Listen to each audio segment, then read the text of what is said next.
What's up, everybody? What's going on? What's up, man? How Thanks. are we tonight? It's I'm doing great. How are you? something's a little How are you different, doing, Logan? man. I am alive. I'm actually doing a lot better tonight than I have been. But I told Pat and Brother Peter that I was not going to be the one responsible for our preacher missing Sunday. Uh, so I'm not taking any chances on spreading my funk. we're going back in time a little bit to our quarantine days, right? Yeah. Yep, yep. Yep, here we are, all hunkered down. I tell you what, though, the commute wasn't bad tonight. No, commute was nice. Yeah, Did you miss Double Bridges Road tonight? Did you miss? I thought about it, and I had and I went, no, I didn't really miss Well, it. what's funny is I think my biggest battle was Peyton wanted to be a part of the podcast. She was Yeah, like, "Well, I want to be on it." I was like, yeah, Yeah. I "All know. right, Yeah, What is this? Is this our second remote episode? it is." yeah, yeah, it is. It is cool though that we have this capability. I Like agree. it really, Yeah, man, it makes it versatile when you can do this. I think it exposes all of our personalities too. Like Peter looks like a great scholar with his Yeah, background. I just look yeah. like a degenerate, and I can. Logan looks like he's in Hollywood. That's it. That's it. And the cool thing is you can kind of create your own image, right? Yeah. Yeah. Yep. Because I naturally turn my camera toward all my books to make it look like I'm a lot smarter. Well, it doesn't matter which way I turn. I look like a degenerate. Well, there you go. See, there you go. Well, before everybody else does much else listening or watching, you need to hit that like button, That's right. hit subscribe, comment below, and still let us know. We still want to hear some of these resolutions. People did not comment their resolutions. I know. I'll tell I'm you, checking comments now. my resolution for this year is for our listeners to leave their resolutions. Like I'm like that's what I want to see. I want to see you guys. What are y'all going to do? So, um, because man, we want the interaction. That's Yeah. exactly You right. see this, ladies and gentlemen? No, Zero comments. Yes. that just hurts my feelings. I'm nigh on to dejected. Yeah. That's not very Tove. No, it is not. It is not Tove.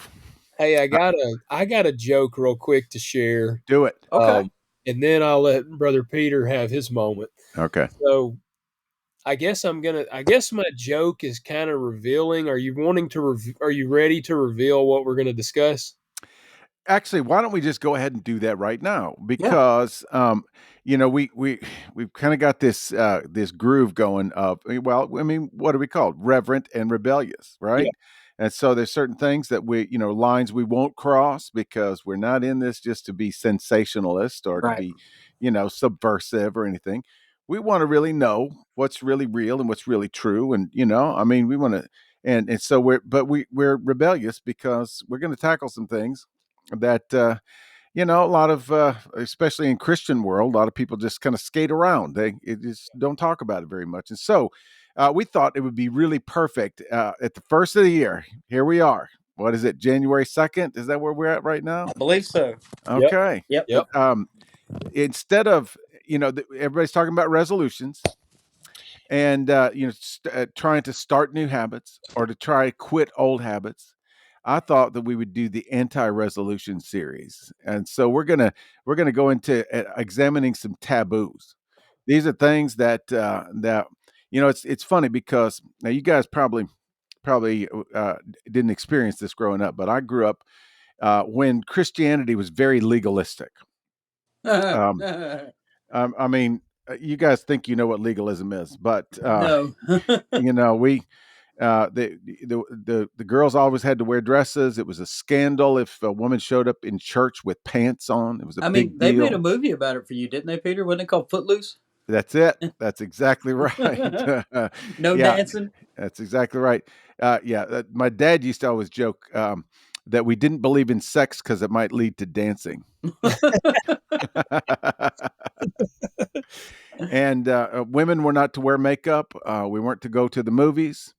had to be very careful what we watched on TV. I wasn't allowed to watch MASH because there was a cross dresser on there. Okay. It wasn't allowed to watch Hee Haw because there's too much cleavage. And Yeah. truthfully, there was. I was going to say there Yeah, was quite a bit of that yeah. on I'm not gonna push back on that one too much. But anyway, the idea was that if you really had faith in God and a relationship with Jesus, then you would keep your speech clean, you would keep your mind clean. Everything was a bad influence, and there you know there is some value in that, but inevitably it goes too far because then it turns into this fear-based thing. Right. Like I'm afraid I might do something that's going to defile me or something like that. Or, Yeah. but then it also sets up this hierarchy, this competition thing, where, okay, I kept all of my, the requirements for the week. How did you do on yours? Oh, you smoked a cigarette. Oh no, this is a horrible thing. You're not nearly as holy, so it's just, a ranking system. exactly. Yeah.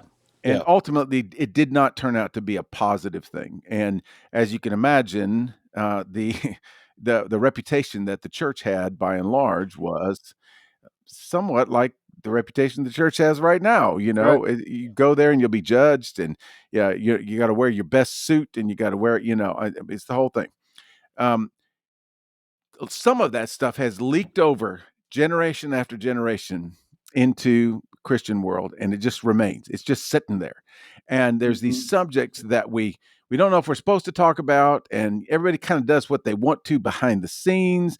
And so we're gonna dig into some of these taboos, these things that we don't know if we're not supposed to do or supposed to do, or in what context or how much, or all these different kinds of things. And so we might upset your apple cart just a little bit, um, but we want to know exactly what does Scripture say about some of these things. So, Right. so the topic for today, it's two topics actually, because we're going to cram two into one. But is it okay to drink alcohol, or is drinking alcohol a bad thing always, or a sin always? And then we're going to kind of pair that with tobacco, because like tobacco was a big deal.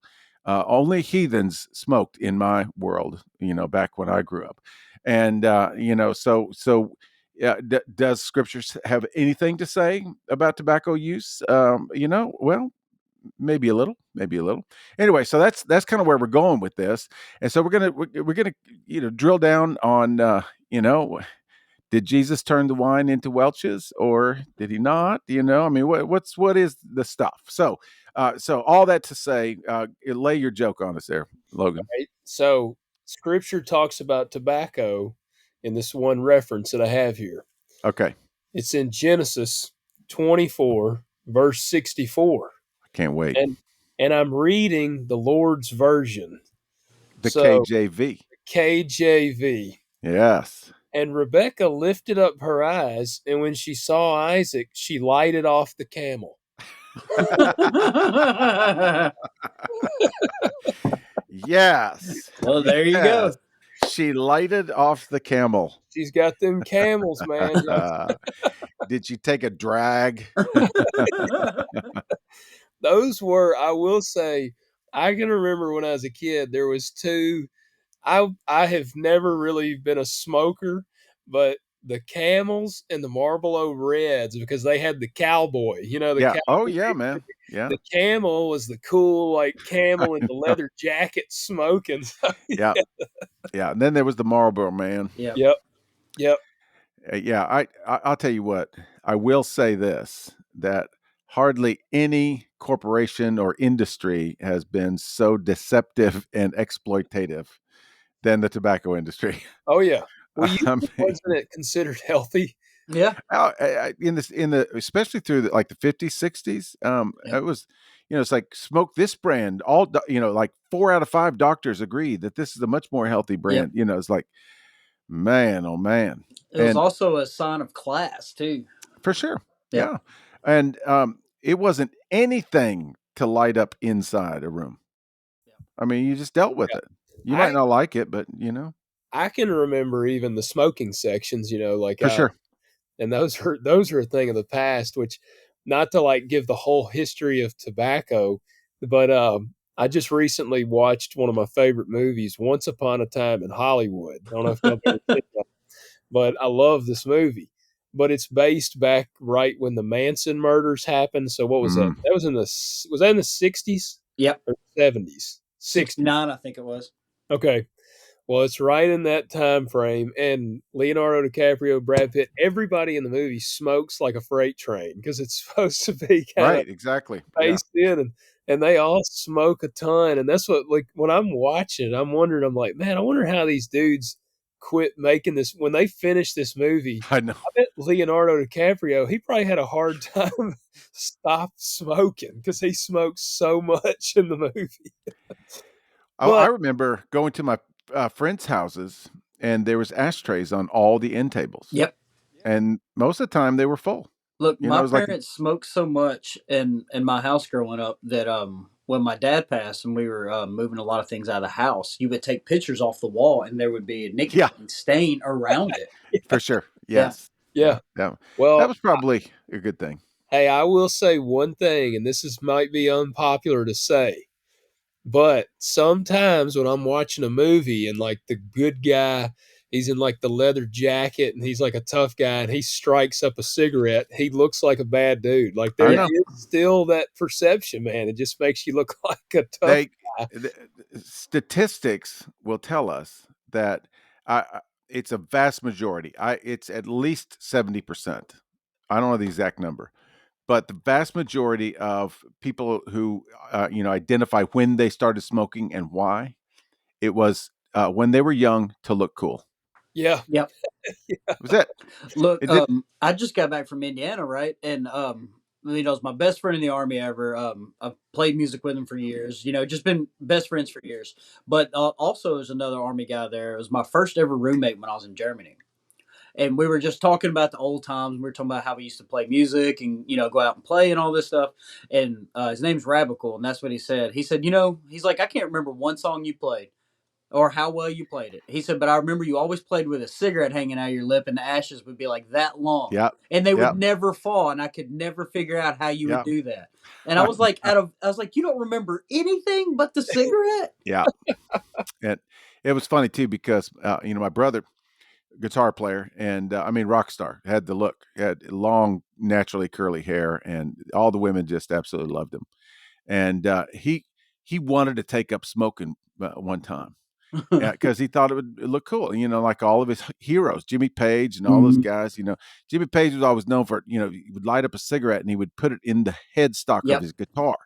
And so he'd walk around and it would be smoking, and then he'd pick it back up again when he wasn't playing, and he said, "Oh man, that looks so cool. I want to do that." And so he tried, and so it was like, okay, whatever. And so then, like a week later, I see him, and he's like, he doesn't have any smokes anywhere. And I said, "Well, what happened? Did you give up?" And he said, "I kept forgetting to smoke."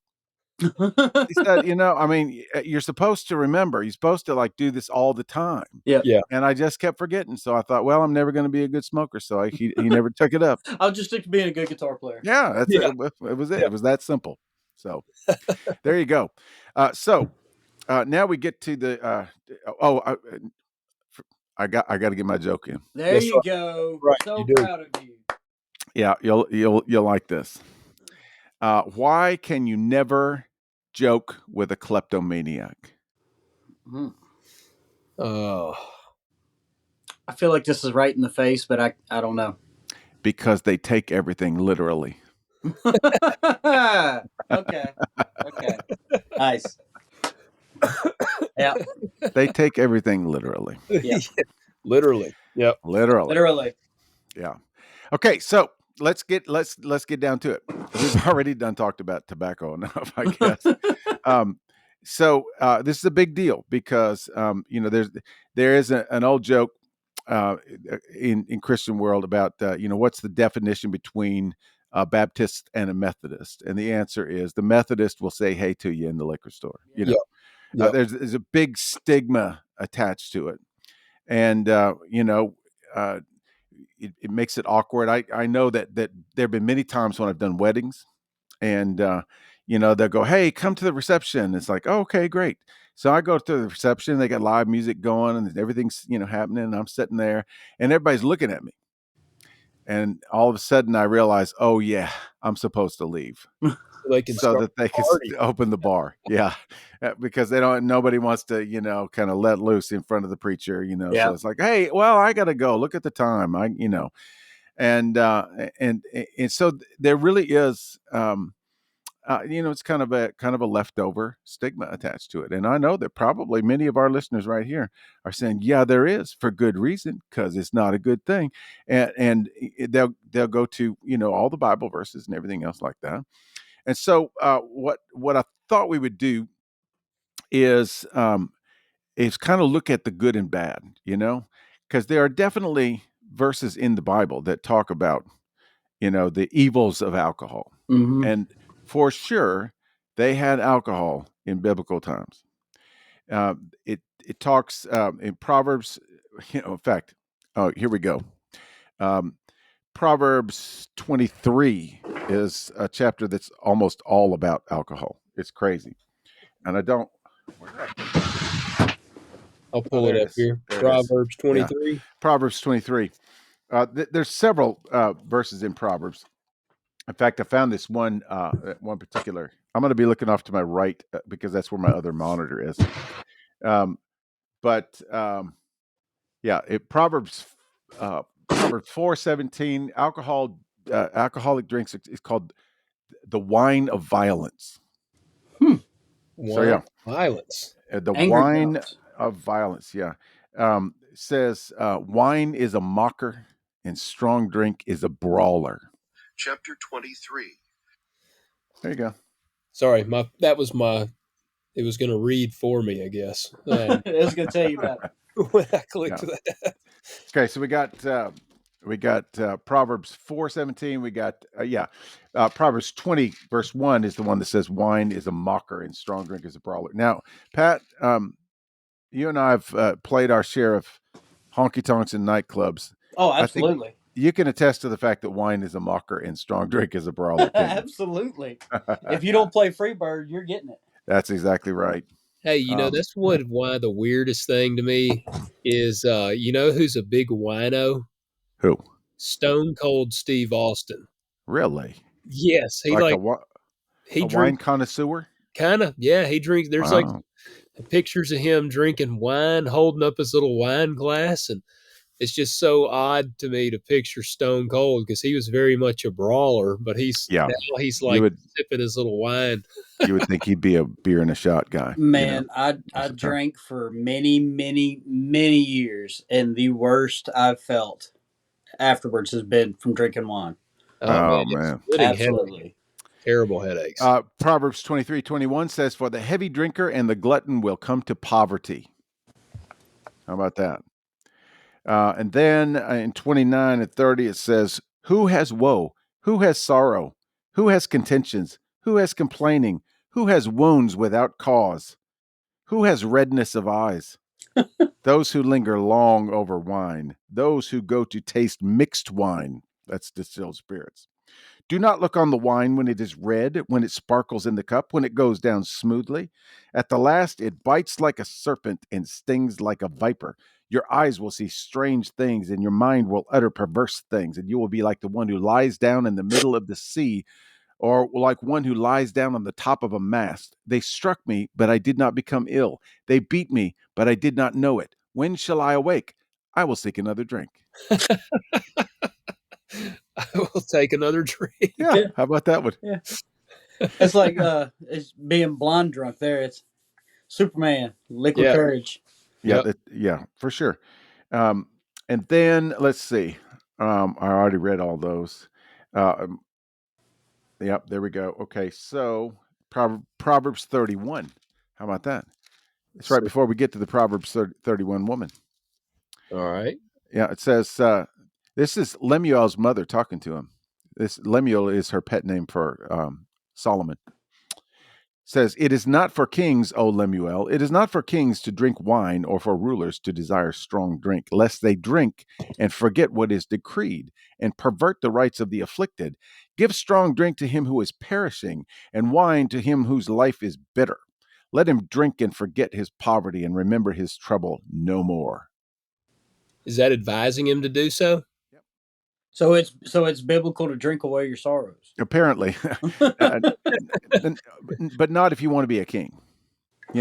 Leave the wine and the strong drink for the poor people and for those who are losers and have no life. Oh That's what man, he's so then I saying should be drinking. I was going to say, so I'm doing all right. Yeah. Well, even in Isaiah, how about Isaiah? Let's see what Isaiah says. Isaiah 5 okay. and 5:11. He has something to say about that. He says, "Woe to those who rise early in the morning that they may pursue strong drink, who stay up late in the evening that wine may inflame them. And their banquets are accompanied by lyre and harp, by tambourine and flute, and by wine, but they do not pay attention to the deeds of the Lord, nor do they consider the work of his hands." That sounds like a honky tonk right there. It really kind of does. Rise up early in the morning to pursue strong drink. Day drinking. Yeah, severe. Yeah. I remember listening to. I was on this TV show or something, and David Allen Coe was there, and he was being interviewed, and they were asking him about where he got his inspiration for his songs, and he said, sometimes it just comes out of nowhere. He said, we were doing a bunch of shows up in Canada, and we were on the bus out in the middle of nowhere, and I just saw this billboard, and I just thought, oh, that is so perfect. It said, "Drink Canada dry." So I said, I thought I would. Man, I had this uncle, played many years, played clubs up in Chicago. I mean, it's just how he made his living.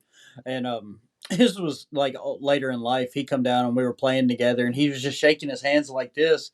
And I said, "You all right?" And he said, "Man, this is hard sober."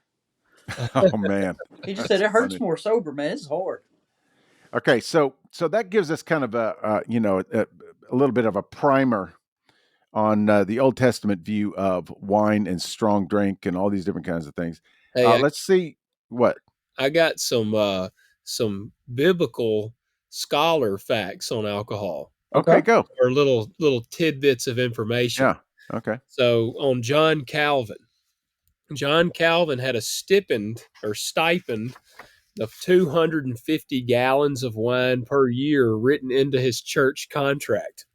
Wow. Okay. Yep. Okay. And then Martin Luther, the old famous Martin Luther, his wife was a famed brewer of beer, and said, which certainly won Martin's heart.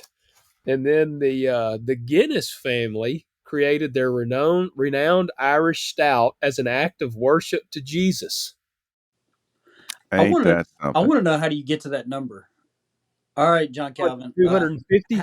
How much wine? 250 gallons. Let's see. That's not quite a gallon a day. But still, that's a impressive. Lot of wine, man. That dude's head. That's at least a half a gallon. Yeah. Yeah. That dude had to be drinking. He had to be doing some day drinking. He had to have been. Half a gallon a day plus a gallon on Sundays. Yeah. Yeah. I mean, basically. Yeah. Okay. So, but here's another thing that we know about wine, especially in the Old Testament. We know that that wine was offered to God in the temple. Mm-hmm. It was a drink offering. Yep.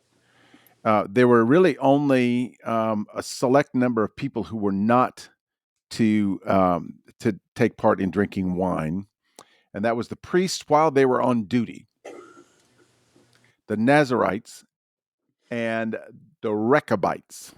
What are the Rechabites? I don't know. I'm not exactly up to speed on them, but they're another kind of, take a religious vow kind of thing. And so you weren't supposed to touch wine or strong drink. And so in the Old Testament, you just see references to wine everywhere. Isaiah, who we just heard, a drunken man staggers in his vomit, also talks about wine in the coming new kingdom, and talks about wine making the heart glad, and all these other kinds of things. There's all kinds of references to wine in the Psalms, always in a positive light, with a couple of exceptions. it was just a part of their everyday life. And when you think about it too, um, wine fermenting something is a way to preserve it. Hmm. So you wouldn't always have fresh water everywhere you went. You went, you take water with you, but you'd also take, a skin of wine, Yep. because if your water ran out, the wine would stay drinkable, basically. So there's this, there's kind of this thought, um, that some have kind of brought up and looked into, that the wine, especially in the Old Testament or even in Jesus' day, was very low alcohol. That so you could just be really hard to get drunk off of it. Really, is what they're kind of saying. And so since it was such low alcohol, then it's not really talking about what we know as wine today or what we know as distilled spirits today. Yeah. Okay, there is some truth to that. Some. Um, it by nature, by the way that by the fermenting process that they would have, it would have less alcohol than the wine that we know. Hmm. Um, but here's the funny thing about it.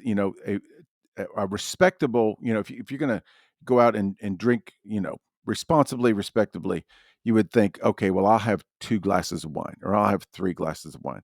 Well, they would, over the course of the day, maybe have 12. Yeah. So it's not necessarily a one-on-one kind of comparison there. Um, I I I got this. Where did I get this? I'm trying to. Um, okay, yeah.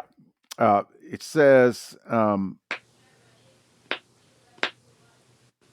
only is the wine of the Bible alcoholic, maintaining unfermented grape juice would be a virtual impossibility. So there's no way to keep grape juice without fermenting it, thereby, you know.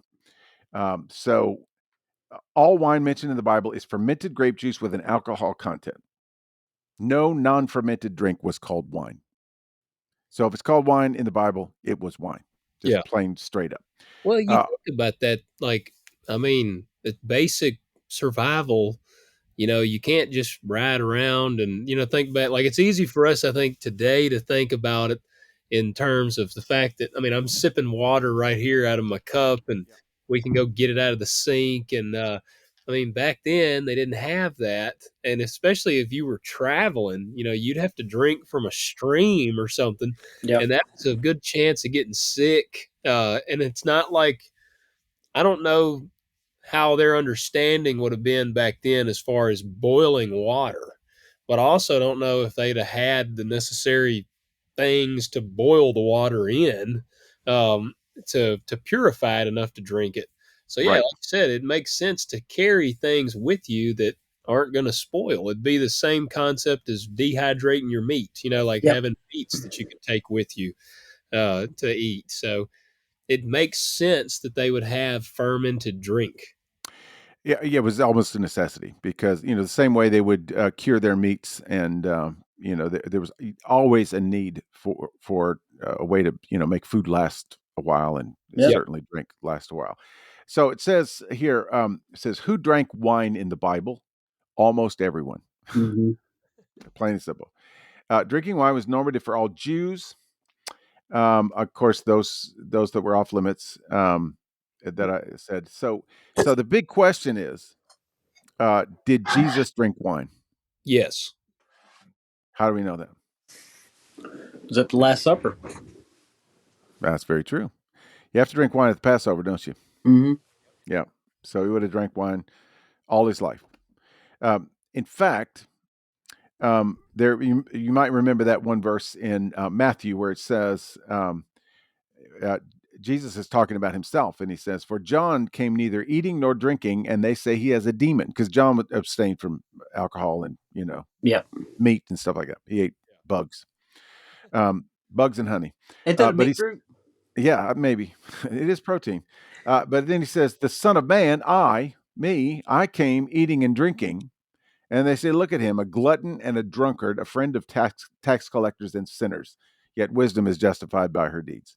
Yeah. So apparently he was more than used to, It says it was enjoyed with meals, shared with friends.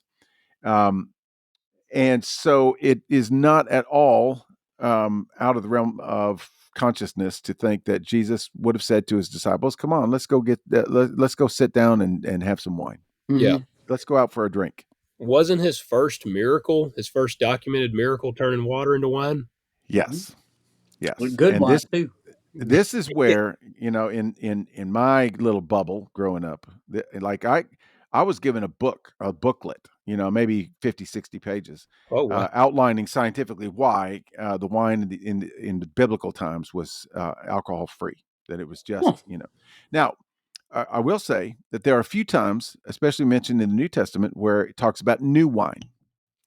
New wine is just grape juice. There's no, it's just straight out the grape. Gotcha. But it went through all of these, sort of mental and scientific gymnastics as to why there was no alcohol in the wine and all that kind of stuff. So they say, Jesus turned the water into grape juice, and that there's just no context for that in that story. It was clearly a wedding. In every wedding, there was clearly wine. You remember what I just read about Yep. how anytime the word wine is used, it is a fermented grape juice that has alcohol in it. It may have been a little bit less, but still.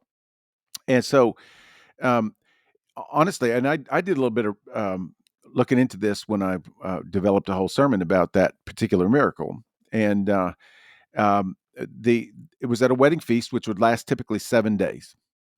It was kind of kind of awkward, kind of weird how they did their wedding celebrations, because they did the betrothal for a whole year, and so they were technically married, but they weren't living together.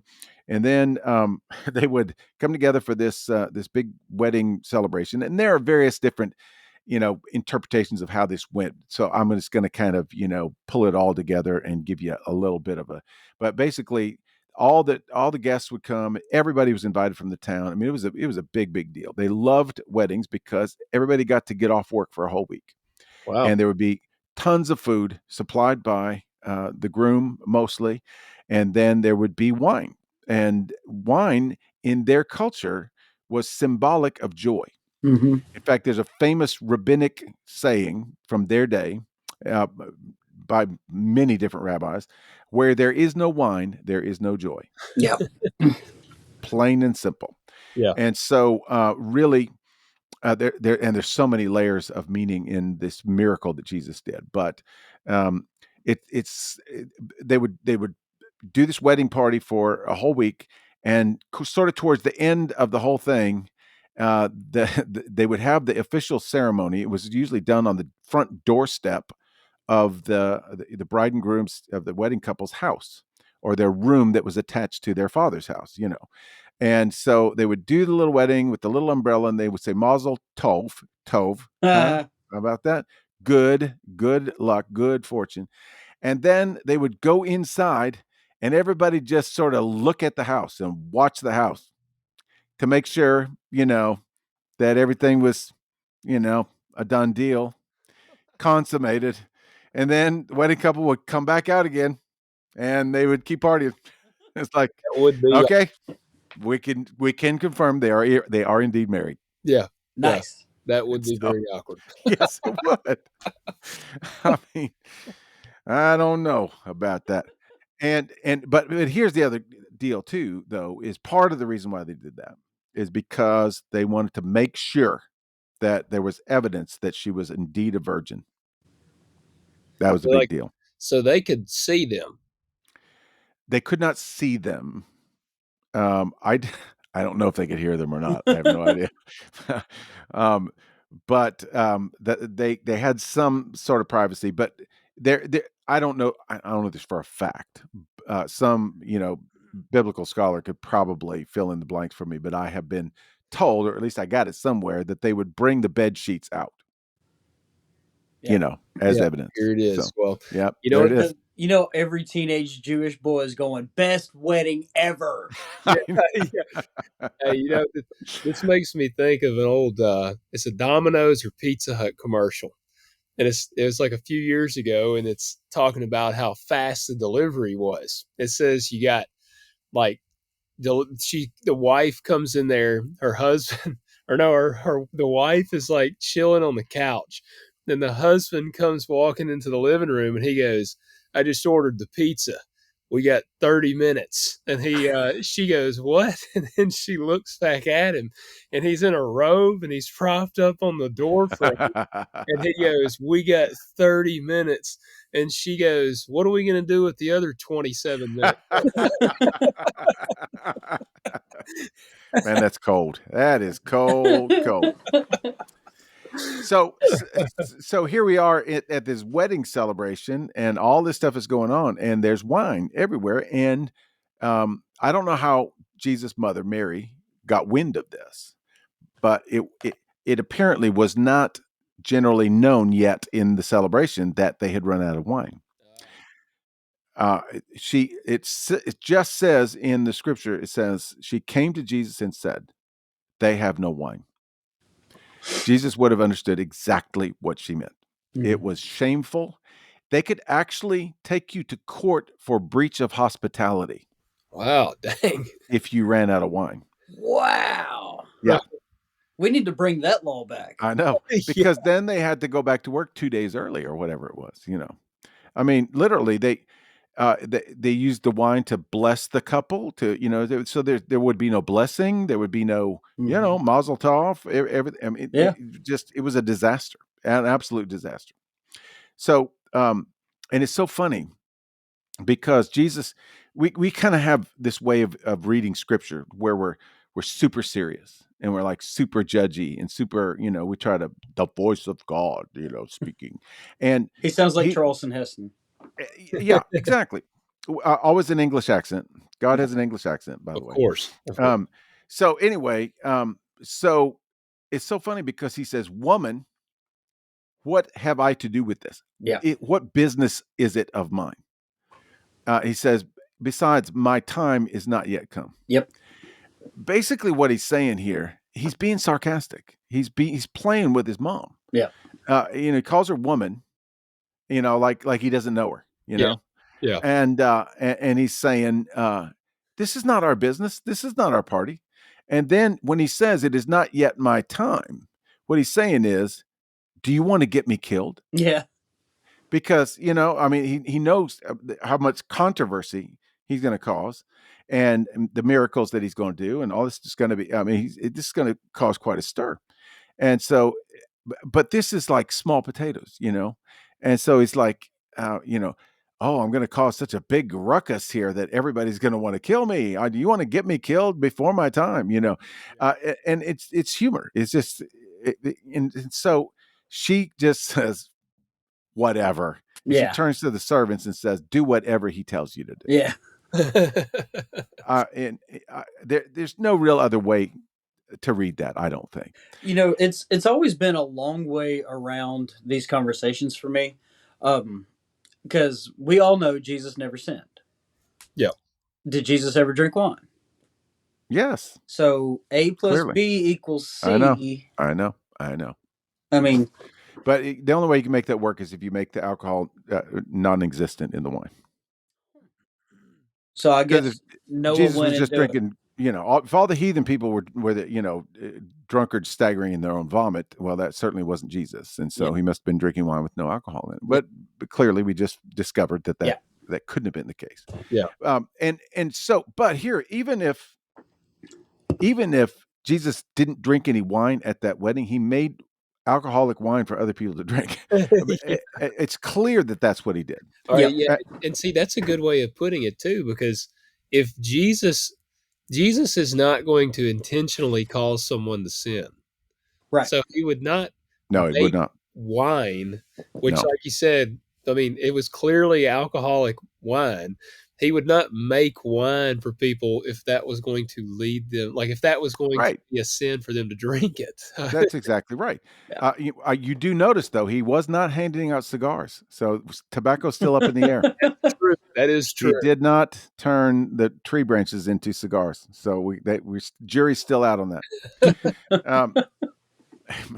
But here's the funny thing about it, and this is really kind of this is Jesus just getting warmed up, Yeah. because he tells them to go get the cisterns that have water for the cleansing ritual in it. Now, how big Well, were these cisterns? I believe they were. Oh gosh, you would have to ask me that stupid question. They were Would giant. would Yeah, it have been enough for John Calvin? Is what we want to know. that's what we need to find out, isn't it? Um, I'm pretty sure I can find. Let's see. I think So, it is. Yeah, it's right in here. 30 gallons each, 20 or 30. Okay, that's good. Big. Yeah, that's 20 or 30 gallons each. Yeah. So 6 stone water pots. So 180 gallons. That's almost enough for John Calvin. Yeah. almost, yeah. almost. That's getting started anyway. So this is the funny thing about it, though, is the Pharisees had made up this whole hand washing thing. Mm-hmm. Okay, so they had them posted. They would have had it posted on the entrance into the wedding area, and you had to stop and you had to do this incantation and this prayer and this washing of your ceremonial washing of your hands. And he tells them to go get those. And obviously, okay, so think about this. They've got to pour out the dirty water, right? They pour out the dirty water, and then they fill it with fresh water. Okay, so Jesus is like, okay, I'm going to show you what I'm going to do with your traditions and your customs. Mm-hmm. I'm going to turn it into joy. I'm going to turn it into wine. I'm going to get this party going again. And so he makes the 180 gallons of wine. He brings it, says, hey, go have the steward, the wine taster, the host. He's not the groom's father. He's the, whoever's the sommelier, Mm-hmm. And he tastes it and says, this is the best wine I've ever tasted. He says, why did we save the good wine for last? Usually we serve the good wine first to impress everybody, and then we bring out the swill, because after everybody's been partying for, Now, some people will say then that this was like a drunken celebration. Oh yeah, so they just needed more wine so everybody could stay drunk. But that is also not true, because culturally in their day, it was considered embarrassing and sinful and rude to be intoxicated at someone else's wedding. Mm-hmm. Gotcha. That was a big. You don't do that. So you're telling me Jesus wasn't dumping in packets of grape flavored Crystal Light into this That's right. water? That's Yeah. exactly right. Yeah. Man, No, that same thing doesn't hold today. I know quite a few that don't get embarrassed getting Oh yeah, yeah. No. Oh my goodness! If I had a nickel for every story I could tell about somebody at a wedding, we used to call it amateur hour. Yeah. Clearly these are not professional drinkers. Yeah. Oh yeah. Yeah. Yeah. So anyway, we get I think we can pretty much establish that there was wine in the Old Testament. They kept it in the temple. There was wine stored in the temple for some of these drink offerings and things like that. It's so interesting that Jesus teaches the parable. He says, "I am the vine; you are the branches." What kind of vine is he talking about? He's talking about a grapevine. All this stuff. But then on the other hand, you see, Noah. What does he do? Plants a vineyard, makes the wine, gets wasted, and all kinds of bad things happen. So yeah, we'll go through that story another day. That's a rebellious story. But anyway, so then let's kind of fast forward then to the Apostle Paul and to Peter and to John and all the other disciples. We know that they also went to weddings. We know that they went to celebrations. Jesus tells parables about feasts and who's invited to the feast and all this stuff, and there's all kinds of references to wine in there. So and then of course we've got the Last Supper and we got all this different kinds of stuff. But then we fast forward to Jesus has died and rose again and ascended into heaven. The Holy Spirit has come. And so the way I think about it is if there was ever going to be a purification of God's people, it would have been, right there. And it would have cleaned everybody up and gave them new rules. And but yet in one of Paul's letters, he writes to Timothy and says, "Make sure that you take a little wine for your stomach, Yep. because it'll make you feel better." Paul makes wine references all the time. I don't know if Paul drank wine or not. I don't know that we know either way. But clearly, he didn't have anything against it. The main thing in this whole thing, I think we can all agree on, is that drinking wine or distilled spirits, I think we can include that in the mix because we're talking about mixed wine, is never represented as being a sin in and of itself. Right. In fact, it mentions wine at the wedding supper of the Lamb and wine at the great feast, and That's what I was going to say. In Matthew 26, Jesus actually, at the institution of the Lord's Supper, that's what he says is, I tell you, I will not drink this again until I drink it exactly. with you in the Father's There you house. go. Yeah. There you go. Okay. So, how So cool is that, though, that you're promised the first thing you do in heaven is take a drink with Jesus? that's crazy. That's rebellious. Yeah, that's rebellious. You would say that. It's my job. Well, but and I mean, it's kind of it's so interesting because in theory, good faith Christians should be able to walk down that one aisle in Walmart and say hey to each other. Say, I'm gonna, I only had 249 gallons of wine. I needed to get one more, so I round out my collection. It's funny too because when I was in Nashville on the off season when I wasn't traveling, to make a little extra money, I would wait tables, and I would wait tables at fine dining restaurants. And so I knew a lot about wine. You had to know a lot about wine, and you had to know a lot about, the whatever kind of distilled spirits they were keeping at the bar, so people would know if you had premium liquors and things like that. And so I served a whole lot of it. And it was so funny because there was this church right down the block from this one restaurant I worked at in Franklin, and there were two of the pastors and like three or four of the elders, and once a week they would come in for Bibles and brew, and they would occupy this round table. We had this really cool setting, a round table way off in the corner upstairs, and they would come in, and a couple of them would smoke their pipes, and look cool and everything, and they would order. We had a full line of Belgian beers, so the Belgian craft beer, and they loved that. And so they would sit and they would drink beer and study the Bible. And That's cool. well, there were people that had a problem with that. I mean, like really had a major problem with that.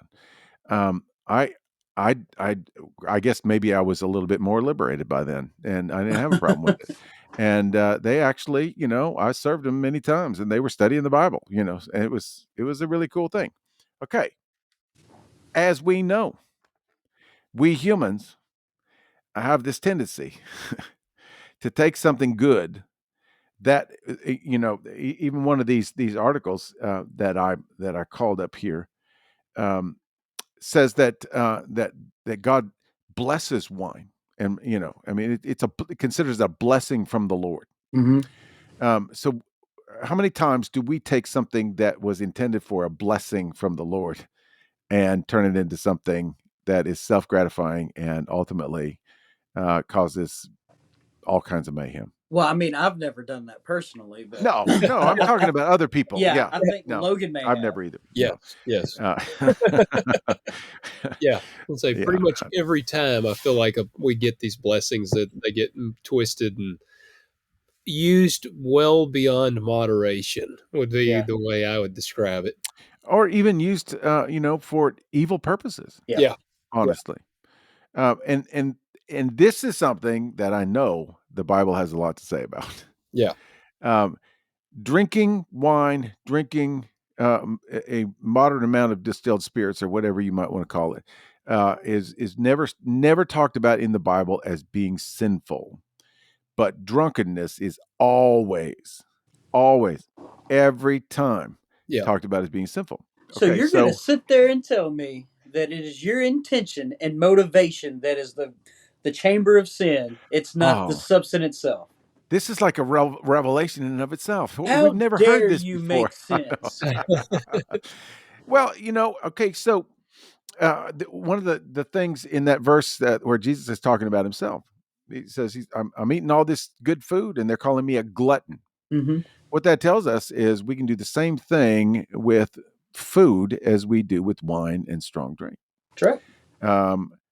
Boy, dare I say, we can do the same thing with all kinds of different pleasures that God has blessed us with. Uh, That's one of my top things to go to. Is sex in itself a sin? Of course not. It how is. did you know that's what I was talking about? I've been around you too long. But you start going around and sleeping with everyone in town, then it becomes a sin. Yeah.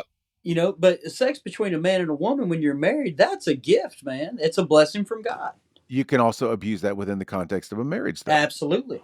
I Absolutely. mean, we can find unique and new ways to abuse just about anything that God blesses We with. are good at it. That's what I found a really this article that I've mentioned those little stats from. I actually got it from Theology in the Raw. And it's really good on the alcohol thing. He did a whole like series on that, and he was very good. Well, that's what I Very good. went through and highlighted a couple things I wanted to point out. Like, and what y'all are talking about right now, it's funny.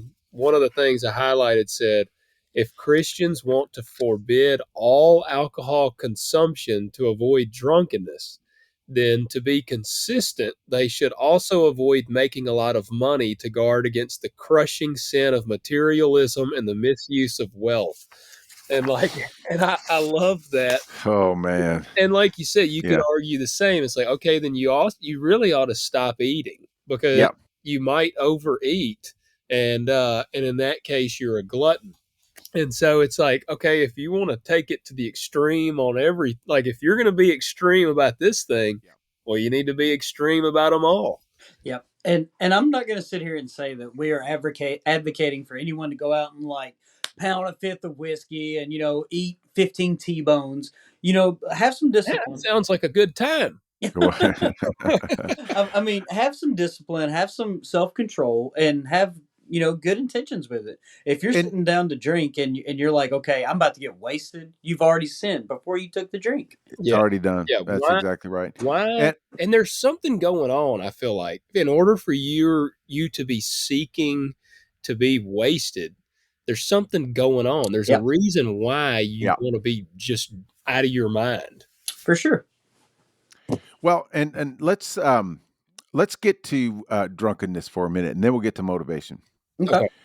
Because you guys just brought up some really good examples of blessings from God that, when taken to the excess, are turned in on ourselves. That's what we were talking about a Sunday. I delivered this message called Tov, T-O-V, and it is the word good. It's the Hebrew word for the word good. And then we talked about all the layers, the multi-layers of meaning that is in that word good.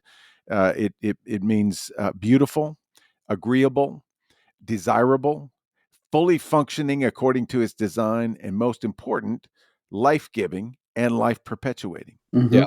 Tov is that which has life in it and the potential for life beyond it. And so we take something that is Tov, food. Food has life in it and perpetuates life, and it's beautiful and it's desirable and it's agreeable. And and just like with the tree of the knowledge of good and evil, once we found out that there was a selfish side of Tov, then we wanted it for ourselves all the time. And that's where lust comes from, because that means I want it for only me, and then I need more of it always. And so that's when we can take all of the beautiful things that God gave us, and even in the people used to get totally freaked out about the music you listen to. Oh my goodness, but we can take music and twist it up, and make it a terrible thing. Shut It's up, all Logan. I subjective, see of you course. grinning over there. Well, I'm grinning because I'm like right there. Like, I've been the one that I've been told that my music was like sacrilegious. So that's Well, but I'm laughing. did you guys watch the Nashville's Big Bash No, Uh-uh. I for missed. New Year's Eve? It was the only countdown that I could get, and there was some group called Hardy. Oh yeah, I've heard of Oh him. yeah. Okay, so they sang a song called "I Woke Up on the Wrong Side of the Truck Bed This Morning," and I mean everybody knew the song. It was a catchy song. I have to say, I really enjoyed it. But man, it was all about being totally trashed. Yeah. And I woke up, she had kicked me out, and so I slept in the truck bed all night. And the song was basically about all the trying to piece together what they did, and all this stuff. I mean, how is that any different? Look, if you Any sing it worse, if or you any sing better? it with a southern twang, it's great. Yeah, it kind of adds a little, Holy Ghost sanctification on Yeah. it, doesn't it? This Yeah, is yeah. true because all of I my mean, music that was condemned was like metal. yeah, It was never country music where they're I know, Yeah. talking I know, about I all the know. women they cheat on. Yeah. Like, Yeah, I mean, country music has a song that spells Divorce. Right. Okay, I mean, come on now. hey, you know what happens if you play a country song backwards, don't you? You get everything in life you ever lost. Yeah, you get Yeah, get your your dog back. dog Yeah, back and your job back. yeah, that's exactly right. Yeah, that's exactly right. Um, but anyway, so let's talk about drunkenness and what does the Bible say about drunkenness? I feel like all those Old Testament verses we read were not about drinking wine or drinking alcohol. They were about getting drunk. Yep. Wine is a mocker, strong drink is a brawler. When used to excess, it will get you in all kinds of trouble. So you're Uh, telling me there's a difference between having a drink and getting drunk?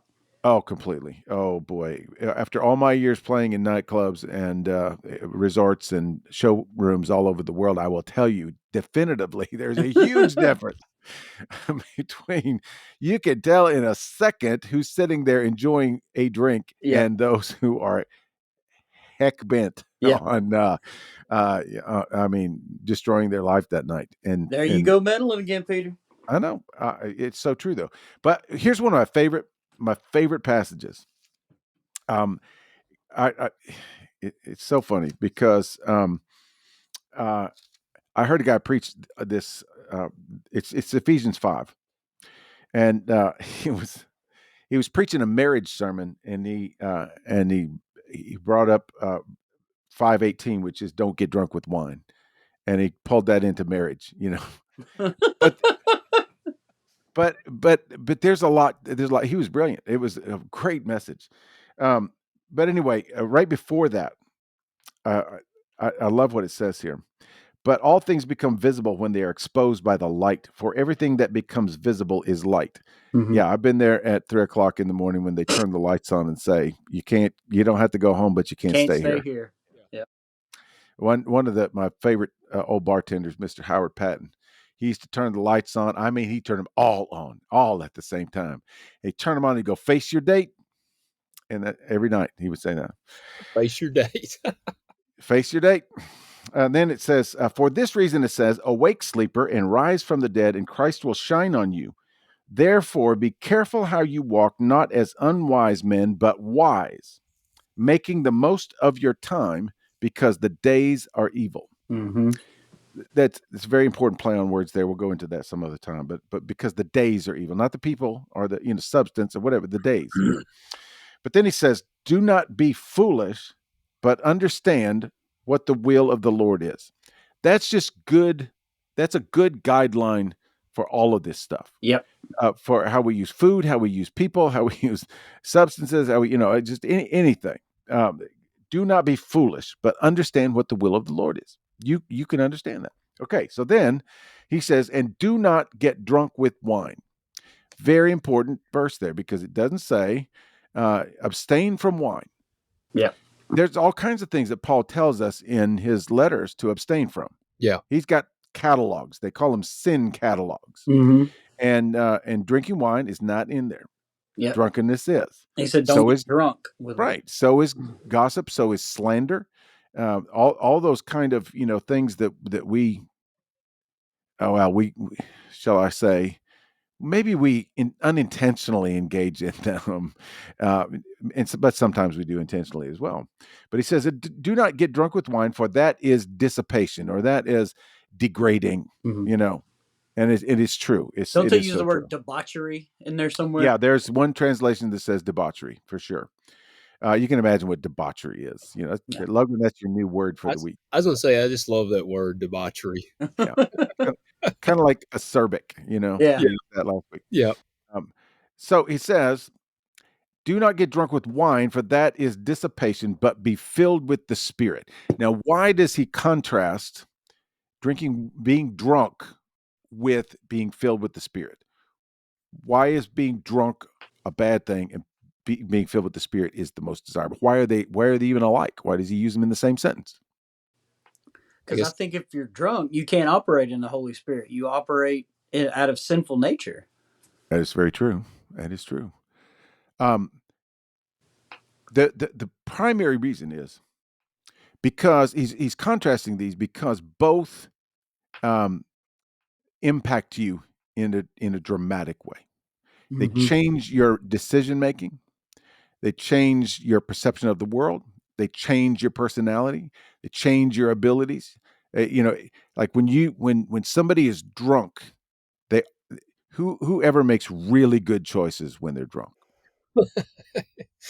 yeah. Yeah, you end up eating coleslaw with your bare hands. You read my mail. Um, um, it was potato salad, by the way. Anyway, so um, no, you don't make good decisions. You can't negotiate the world very well because you're impacted by something. It has changed you. It has Mm-hmm. altered your state. He says instead, be filled with the Spirit, which also does the same thing, only in a good and godly way. Yep. Yeah. The Holy Spirit changes your decision making, changes the way you perceive the world, gives you insight that doesn't dull your senses, it heightens your senses. It fills you with all of the fruits of the Spirit, which are the good things, the tov things, the love, the patience, the kindness, the stuff that you can't get by yourself. And That so makes a lot of sense because it goes on to say, but be filled with the Holy Spirit, speaking to one another in psalms, hymns, and spiritual songs, singing and making melody with your heart to the Lord. as opposed to speaking to one another in, uh, drunken ballads and Yeah. crying in your beer and We've all the all had things. that friend. Hey man, hey, I know. I love I you. love you. Yeah. Yeah, exactly. Yeah. I know. Mm. Gosh. Yeah, and they always pick the weirdest songs to sing at that Right. particular.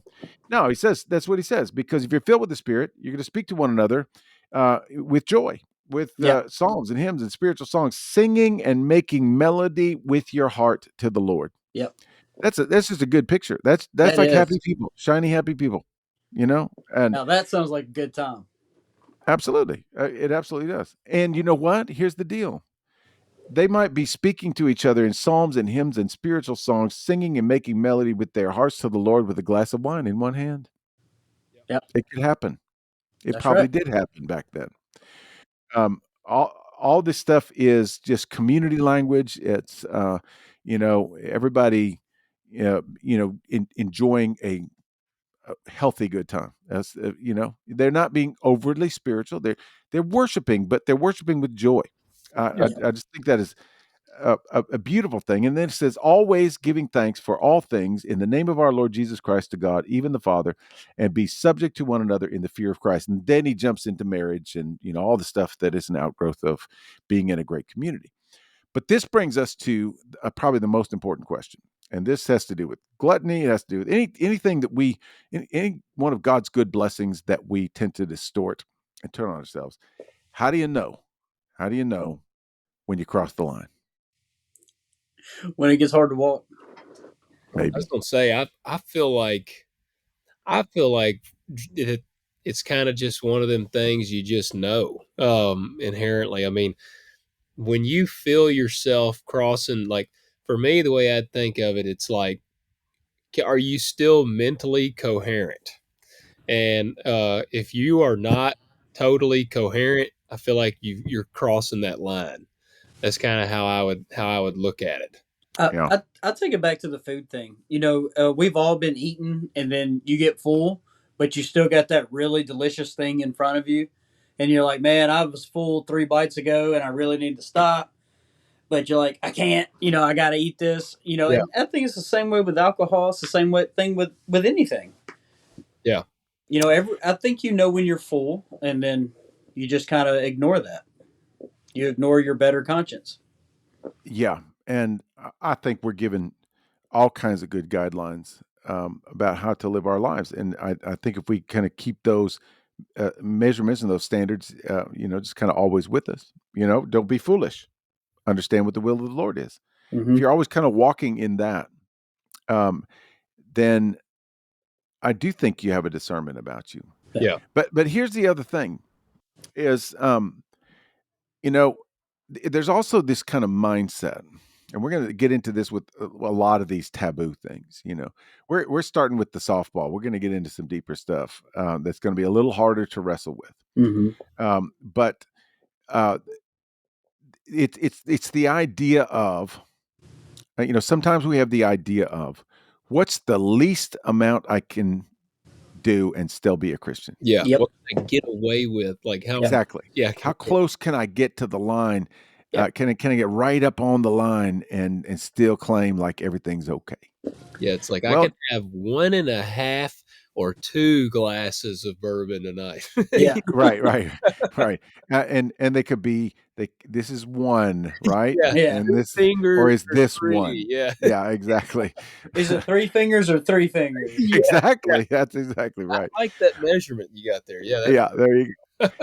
But here's the look at it on the other side then. Yeah. How do you know when you're beginning to be filled with the Holy Spirit? I mean, it's kind of the same concept, isn't it? Yep. And so, just like you would know when you begin to misuse something that is meant to bring joy and be a blessing, you also know, on the other hand, when things are getting real good. Yeah. When That's right. when your heart is full, when the discussion in the community is going well, and you kind of know, if I was to decide to go in this direction right now, I would be foolish. Mm-hmm. I would I know what the will of the Lord is. And How so, many times have we been in the middle of church or a set or regardless something that we're doing right, and we know it's one of those the Holy Spirit is just yeah, moving, yes, and how many times do we know then that's where we stop? That's where we stop. Let the Lord do His thing. We sit there in the moment. We don't try to add to it. We don't try to take no, away. We let the Lord do His thing. Yeah. completely, completely. And I guess that's why I feel like it's good for us to talk about these things because, on one hand, we talked about, oh yeah, we're not advocating for anybody to go out and do something stupid. We're actually not advocating for anybody to drink alcohol ever. Right. Nobody should. I mean, it should not be. It should be as much of a non-issue, honestly, as how many double espressos I have in the morning. Yeah. Mm-hmm. Which Well, is I a mean, lot. what's the difference with the that's a Yeah, stimulant. I have. It sure is. Hey, and then I like one of the ways he puts it here, abusing alcohol. He says abusing alcohol mocks the blood of Christ and scoffs at God's holiness. So like as much as people like as much as we can say like it is there is nothing wrong with having a drink or having whatever the amount is for you that you can drink, but getting drunk is that is a thing you that's a sin. I mean, Yes, and it I is. think that Yep. that's as all of these taboo topics are probably going to be, they're very yeah, they get a little intricate, man. They step on some toes, man. I mean, because people don't take the weight of drunkenness seriously. Yep. And I mean, when I read something like it is mocking the blood of Christ, Ah, that's no joke. Like that is Yep. not a joke. Yep. Well, you know, and you said a word right there that was really, really good. Is abusing alcohol, right? Yeah, How many people who don't drink, don't smoke, don't do any of these things, but they come in and they still abuse the church? yeah, yeah. It, it's interesting too because this class that I'm going to teach this cycle this season is going to be on it's on a book called How to Read the Bible for All It's Worth. Mhm. It's basically a hermeneutics kind of thing, and it'll get into all kinds of different concepts about how we read the Bible. What lens do we look through? How do we read it correctly? How do we read it faithfully? And it starts talking about things get a little bit difficult in the letters, in Paul's and Peter's and James's letters, because on one hand, um, you'll say, um, women need to wear a hair covering when they pray. Um, but then it'll also say, something. I mean, it's like in the same paragraph, we will Cherry pick. take this one out and not obey that. We don't have to obey that one anymore. Yep. Oh, but we do have to obey this one, Yes. but not that one. And then it's like, no, you either have to obey them all, or it's not that you don't obey any of them. You either obey them all exactly like they're written, or everybody agree that this is very subjective and could be very culturally motivated. Yeah. Mhm. Yeah. And so we can be led by the Lord to do this all the time, or that all the time, or not. That's why we can be okay with different Christians that baptize different ways. Try it. Well, we see clear evidence of some ambiguity in there, that some people did this way and that way, and so we're not going to argue about that. Right. Yeah. Because that obviously is culturally sensitive and culturally driven, and so it's the same thing, with, like, if a whole community decides they don't want any of their people to, they want them all to abstain from alcohol, and everybody who's in that community agrees to it. Good on you. Yeah. More Go power for to it, you. man. It is absolutely not. Eh, I think when we focus so much on some of these taboos, we give them power. Yeah. Yep. We and that kind of brings us into our final topic, which is just going to spend a few minutes on, which is the whole tobacco thing. Um, you know, is does tobacco alter your system? Does it is it a stimulant, or yeah, it is. I mean, Yeah. obviously, otherwise people wouldn't do it. uh, but here we have a thing that is never mentioned one time in the Bible. um, it's so funny because I wanted to read this to you. um, I found this, and this is so typical of the thinking, when around the church world when I grew up. I'm going to try to skip a few things here and there and get to the really good parts. But this is Christianity and Tobacco Use by Father Wissa Gergus Marcus, Coptic Church, Egypt. Okay, he says, as a man of the church, I believe that smoking is contrary to the original form of man's creation. When God created man, he made him in the highest degree of purity and glory. According to the scriptures, God did not create thorns and bristles until Adam committed his sin, and after his fall, we realize that Satan, the enemy of all goodness, tries to spread evil in our world. Smoking and other problems we face in life are part of that evil. Okay, so I'm going to skip a little bit here. Well, notice he's not saying anything about chewing tobacco, so it's only you smokers that this is talking about. Okay, so oh my gosh. Okay, so he says, when we face things that destroy man's health and ruin his well-being and stability, such as tobacco, that's the only thing. I General. mean, yeah, Yeah. social media would never do us something like that. Right? Yeah. He says certain drugs and wines may be used medicinally as anesthetics, and surgeons are aware, but it is drug abuse that destroys the mind in order to give a man a distorted image that differs greatly from the image of his creation. Hence, when we face things that destroy man's health and ruin his well-being and stability, such as tobacco, we remember the teachings of the Bible that make clear that while all things are lawful, not all things are constructive. Um, it is important to remember our duty not to allow anything to hold us in slavery. Since smoking is an addiction, it certainly enslaves the smoker. The Bible states whoever perpetrates a sin is a slave of that sin. Today, we see how smoking holds every smoker in slavery, whether a young person, a man or woman, youth or adult. This is clear in the fact that every smoker finds it very hard to quit. A smoker may ruin his spiritual life and lose his relationship with God. as a result of smoking. Huh. He may not be able to pray or fast or maintain a good relationship with his Lord because of smoking. The clearest example is fasting. This is where it gets really good. A person who is addicted to smoking is unable to give it up in order to fast.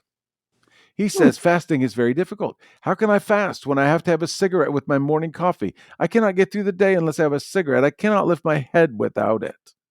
This is the reason why we look at smoking as enslavement, because the perpetrator of sin is the slave of sin. That same applies to adultery, alcohol, and drugs. All are types of enslavement. Okay. Another point is that one's faith must be clear and free of ambiguity. There's that word again. Giggity. Yes. Faith presents man's actions in a way that glorifies God. In the scriptures we read, when people see your good actions, they glorify your Father in heaven. Undoubtedly, when a human being resorts to doing what is improper or doing something that degrades him in front of others, he actually gives a wrong notion of God, his faith, and what God does with his life. In such, he is not honest. He goes on and talks about honesty for a while. And there's one really good part here. Okay. Smoking leads to many sinful actions because smoking may have adverse effects on the smoker's soul. Oh, The soul, exposing him to problems and difficulties. Indeed, a man may leave God's house feeling the urge to smoke as though his cigarette is more important to him than what God says and does. That shows that we have a great mission to fulfill. We must be ready with our help to try and save him from evil and transform him to one who is self-sufficient. Okay, I'm going to stop there. I was gonna say, so we got a Christian-owned fast food joint, Chick-fil-A. That fried chicken, the Jesus in it gets rid of the cholesterol. We said at Popeyes and say, Lord, bless this food to the nourishment of our bodies. And Lord, Right? so you want me to do what? You want me to do what? speaking of smoking and that, there's a good meme and it shows Jesus smoking and his eyes are real big and it's somebody saying that, Lord, please bless this food and Yeah. nourish my bodies. Dude, Now, of course, yeah, I laugh at that. That is a very sincere priest who is very concerned about people's welfare. For sure. Is smoking ever good for you? No. No, it's not. For sure, it's not.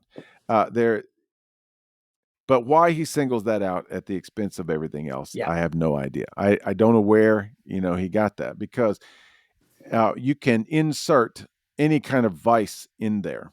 Yep. And Yep. the same thing could be said about it. I mean, why is he not talking about porn? Yep. I They ain't mean, got computers in Ethiopia. maybe not. Well, and my thing too really is, I mean, like you said, caffeine in your coffee, caffeine is a stimulant, sugar is a stimulant. I mean, For like, sure. literally, like there is. That's what. And again, I'm not condoning tobacco. I mean, I've never lied about the fact that I like some chewing tobacco from time to time, but like that's a stimulant. These are all stimulants. Like, where's this hierarchy chart that we can Right. find that they use to rank smoking and all this stuff up here? Well, you can make a better case for, you know, succumbing to the porn industry or even the social media industry. Yeah. Certainly with food and the chemicals that we put in our food and all these different kinds of things. That's more biblical. I mean, the Bible actually has some stuff to say about that. Yeah. About how we handle ourselves, how we conduct ourselves in relationships, and with issues of morality, and issues of ingesting toxic things that harm our body. Um, we get pictures of gardens and vineyards, and this is clearly the way we should be eating, and it's clearly not the way that most of America eats. Big And facts. I guess all that to say, we could make one blanket statement on this occasion and say, it is not God's will for us to do anything that would harm our bodies, Mm-hmm. or honestly, even, and here's the more important thing. And this is something that Paul addresses. we should not do anything that would harm our witness either. Yeah. And it's so interesting. He gets really, really. I mean, he gets really intense about this. Man walks out of church, needs a cigarette, and he must care about the cigarette more than he cares about God. Well, probably not. Probably not. I good friend of mine, dear friend of mine, was the pastor of the First Commonwealth Presbyterian Church in Russellville, Arkansas, and heavy smoker, heavy. And it was so funny because we'd be sitting there in his office, and he'd go, "Come on outside with me. I got to go outside and sin." And um, that tobacco is just one of those things that has followed us from those days of legalism in the in the 60s and 70s, and we should neither glorify it nor should we shame anybody. It just is something that is something, just like a lot of the things that we have in this world that can be terrible for us. The most important thing with alcohol and with tobacco especially, and this is, I guess, why I wanted to start with these two, is that because of these stigmas and because of people's kind of difficult perception of all this kind of stuff, not only can you not assume that, oh, everybody's liberated, everybody's free about this, but you can't also have the attitude of, I'm going to do this whether you like it or not. You're just going to need to get free. Yeah. You're going to need to get, we Paul never tells us to act like that. In fact, Jesus never tells us to act like that.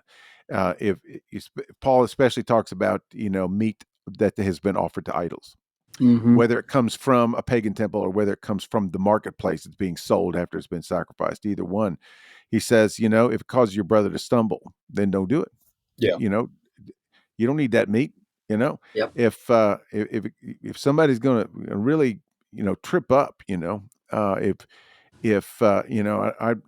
I'm friends with a good number of people that are in recovery programs and have been for years, and I love them dearly. And we talk about this stuff all the time. And they, are in situations socially and otherwise where there's alcohol around them, and it doesn't really bother them. They're not white knuckling it or anything else like that. But would I do that? Would I? No, I would never do that. I'm drinking a Diet Pepsi, man. Because it means something to me. I mean, that is not. I'm not trying to make a statement here. What do you think about that, Pat? I think you're lying. You drink Diet Dr Pepper. Well, I've been on a kick lately. You're right. Yeah. No, I think that's right on. That's exactly right. What all sin's not created equal as far as how it's committed. All sin is equal in the eyes of the Lord. Like, let's say if I knew Logan was a recovering alcoholic, and I just bebop over there, and I'm like, "Hey, man," and I'm just pounding beers in front of him. That can be a stumbling block for him. Or if the same thing if someone was recovering from a porn addiction, and then I'm like, hey, let's go to the strip club, that's where we're going. You know what I mean? That's a stumbling block. You don't do that for people. I'm not advocating Well, anyone go to strip clubs anyway. I was going to say you shouldn't go to a strip club anyway because you might drink there. Yeah. That's true. That is true. but like that's the thing, like what you do in the privacy of your own home, that's not going to cause a brother to stumble, and that you're not overindulging in, and all the things we talked about. Sure, go for it. Yeah. But just like you said, if someone's in recovery or something, yeah, like you have to be a better example for that. Or if you're just with a bunch of church folk that are going to have a hang up about this, and Sure. I don't mean hang up in a negative way. This is just their viewpoint. Yeah. They I still know a good number of people who they will claim to this day that you need to wear your best clothes to the house of God. And here's the thing too: if it's going to cause an issue with another brother, yeah, or brother or sister, just avoid it. Don't do it. Don't exactly cause right. an issue with them. Paul says just back down. Yeah. Sacrifice yourself. Because when you don't, that's when the addiction does have control over you. And you're giving control to some other substance or issue, or you're giving it weight. Yep. And that's where honestly I believe that's where the influence of the evil one can can come in and cause division. For sure. You're making an issue where where there doesn't have to be an issue. I disagree with my friends who say you should always wear your best clothes to the house of God, no matter what. If all you got overalls, wear your best overalls. We're getting that. No, stop. But if I'm going to their church, I'm going to dress up a little bit Yeah. because it means something to them. I want to honor them. I think it's whacked, but it's okay. And I do think that. Well, every context is different. That's the whole thing. Every context is different Mm-hmm. because I know preachers who are most effective when they're wearing t-shirt and holy jeans, and other preachers who, if they weren't wearing a suit with a tie, it would be odd Yeah. for them in their context. For sure. It's just different for everybody. Well, and Um, I definitely agree on that, and that's where I would add. I got a couple things I want to add. First, and this will shell shock some people, but preachers can drink alcohol. They are actually not. Shh, we don't tell people. They are actually not excluded from this. I know some people are shuddering at the thought, but preachers can have alcohol. And yeah, man, I completely agree. I mean, look, if I see you in the liquor store, I will speak to you. If I see you in there. But again, if I got a buddy that, yeah, again, I know is struggling or something, why would I want to be the guy that causes him to have a hard time? Like if I'm his friend, I don't want to be a Job friend. The Yeah. friends that Job had. I feel like if Job were an alcoholic recovering, his friends would have been drinking beers like while telling him how bad he's messed up. oh man, And yeah. yeah, I don't want to be that friend. So, yeah, I mean, like I say, it just use some common sense. Really, I feel like.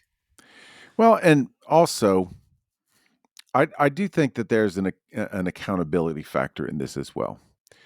This is why we stay in community, and we do our best to continue to study the Bible and continue to grow in our faith and continue to follow Jesus the best of our abilities. Because if I sensed that someone was going down a little bit of a wrong path with all these things that we're supposed to be free about, um, it would be on me. Yeah. If I said, man, I think you probably need to go home, or whatever, um, we'd have to do that for each other. Yeah.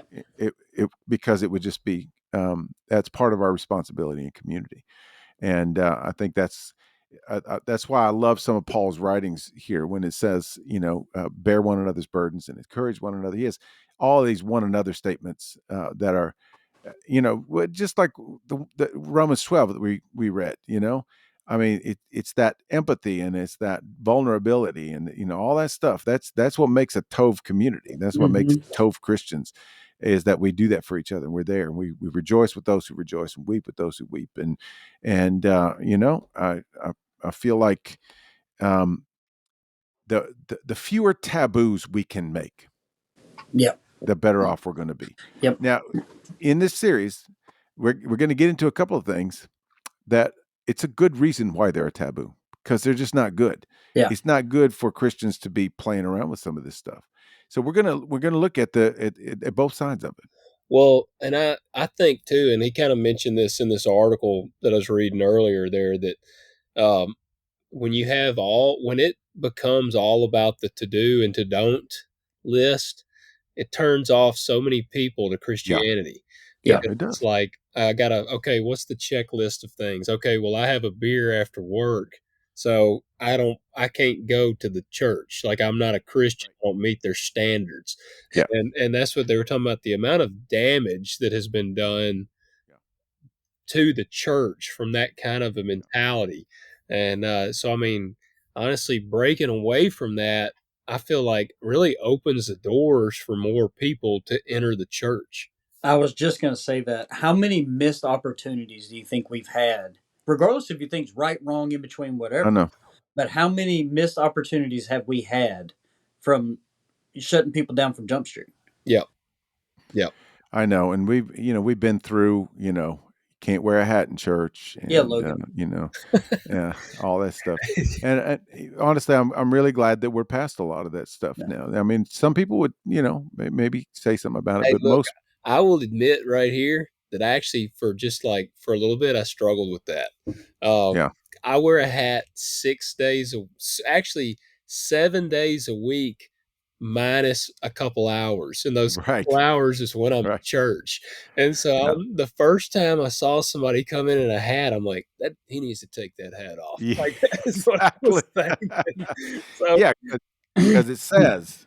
Yeah, but this is a funny thing, and this is why learning how to read the Bible properly is a good thing, because that hat thing comes from Paul's writing about women ought to wear a head covering and men should never wear a head covering. But then it also says that long hair is an abomination on men and that women should never cut their hair. I know, And yeah, I went through the 60s and 70s where long hair on men was just an absolute terrible thing in all culture, but yet for some reason they always let the women cut their hair short. It's like, really, once again, if you're gonna do it, you gotta be consistent with it, Yep. yeah, and if you're gonna make, everybody abide by these rules, then somebody will say, "Well, no, but you gotta take the Bible literally." It's right there.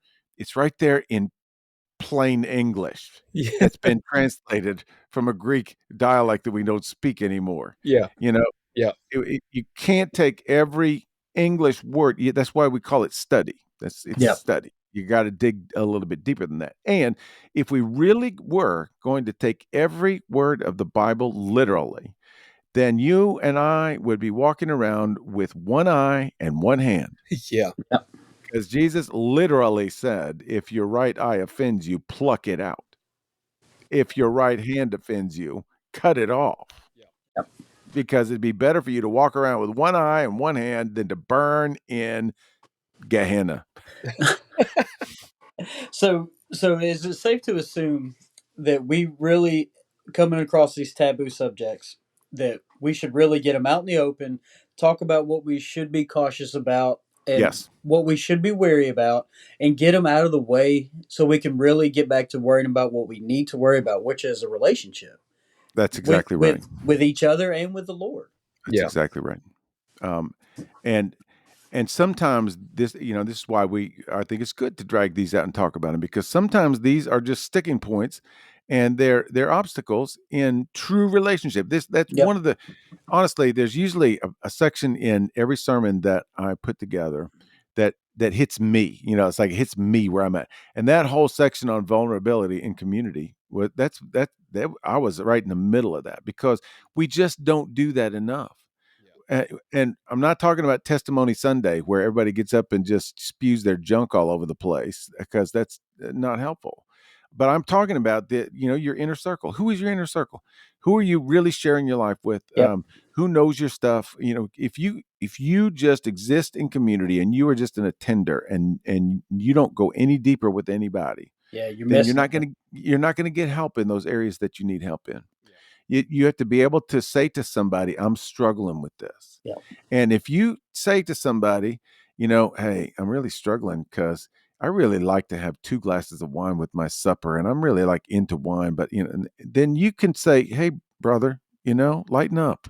It's okay. yeah, Yeah. It really is. It's okay. On the other hand, if somebody is in your little inner circle and they go, man, I just, I'm struggling, man. I'm really, really struggling with this. Then that's where your testimony comes in their life. And this is where, your wisdom comes in, because you know the difference between a legalistic taboo and a real problem. And you can So discern that. So one of our lady friends watching, I know you're watching. We always give a hard time about drinking wine. You can you can ease down. We're just There you messing go. with you. We're just playing. No, it, Now, if they say I'm really struggling, I really would like to have 250 gallons of wine. Say you're as holy as John Calvin. you can say, man, you could write some commentaries. Yeah, you are good. Yeah. Because no, you can say, well, that's how many that the Lord willed from the beginning of creation for you That's to have. yes, exactly. Yes. He elected those 250 gallons just for you. That's exactly right. Annually. Will Will those 250 gallons of wine send you to hell? No, you were destined for it already. Yeah. Oh man. Sucks to suck. All right. All right. Well, this has been a really good conversation. Yeah. And, we as with all of these little taboo episodes, we're going to try to be as fair and as, sensitive as we can possibly be.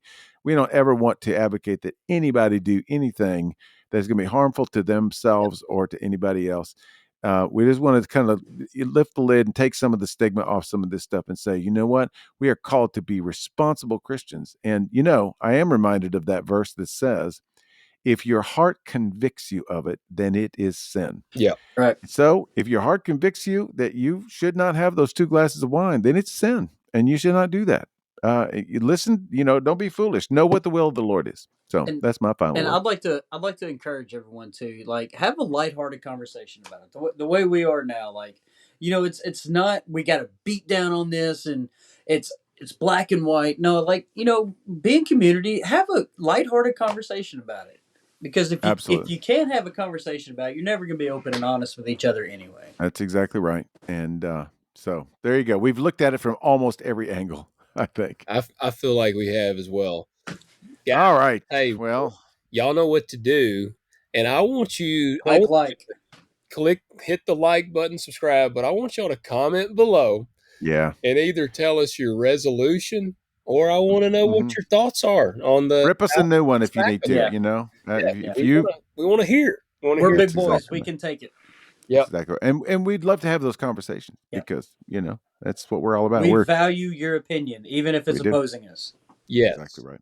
Yes. All right. Well, you all go out and go get you a nice Fresca. How about a Fresca? Cheers. Yeah, that's bad for you, Pat. That's evil. Well, I was predestined to drink it. There you go. All right, man. We love you guys. We really do. And we want you to weigh in with us. And next week, we're going to get into some other sketchy territory. Yep. So just hang with us. It's going to be a fun ride. Taboos. Yes, we will. Catch you next week. All right. Appreciate you. We'll see you.